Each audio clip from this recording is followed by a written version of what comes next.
আসসালামু আলাইকুম ভিউয়ার্স, নতুন একটি ভিডিও নিয়ে হাজির হলাম। তো ভিউয়ার্স, ভিডিও শেষে ইন্ডি স্ক্রিন ব্যবহার করবেন কীভাবে, তো ভিউয়ার্স আজকে সেটা আপনাদেরকে দেখাবো। তো ভিউয়ার্স, ভিডিওটি এন্ড পর্যন্ত কন্টিনিউ করুন ভিউয়ার্স, কারণ যদি সবটুকু না দেখেন, যদি কেটে কেটে দেখেন তাহলে ভিউয়ার্স আপনারা বুঝতে পারবেন না। তো ভিউয়ার্স, যারা রিয়াল মামা চ্যানেলটিকে সাবস্ক্রাইব করেননি প্লিজ সাবস্ক্রাইব করে পাশের ঘন্টা বাটনটি অন করে দিন। তো ভিউয়ার্স, আমি দিচ্ছি ব্রাউজারে আপনারা যে কি ভিডিওটিতে ইন্ডি স্ক্রিন ব্যবহার করবেন, তো ভিউয়ার্স সেই ভিডিওতে আর কি এডিট করা লাগবে। তো অবশ্যই যে কোনো একটা অ্যাপস দিয়ে এডিট করে নেবেন। তো ভিউয়ার্স, আমি এডিট অপশানে ক্লিক করলাম।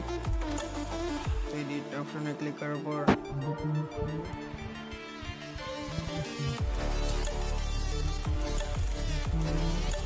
ইন্ডি স্ক্রিনে ক্লিক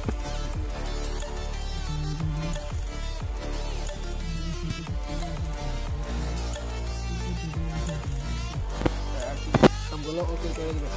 ভিউয়ার্স, এই জায়গায় দেখতে পাচ্ছেন আপনার এই সীমাবদ্ধতার ভিতর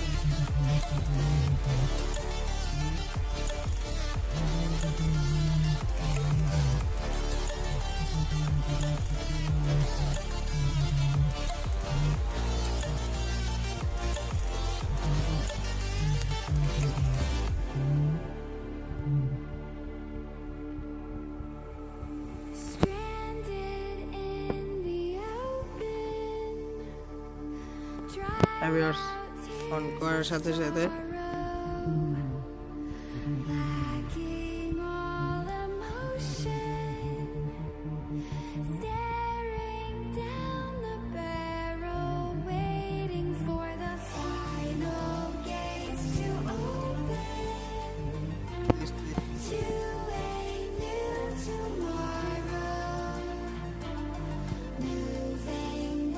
ক্লিক করে দেবেন ওই জায়গায়।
Thank you.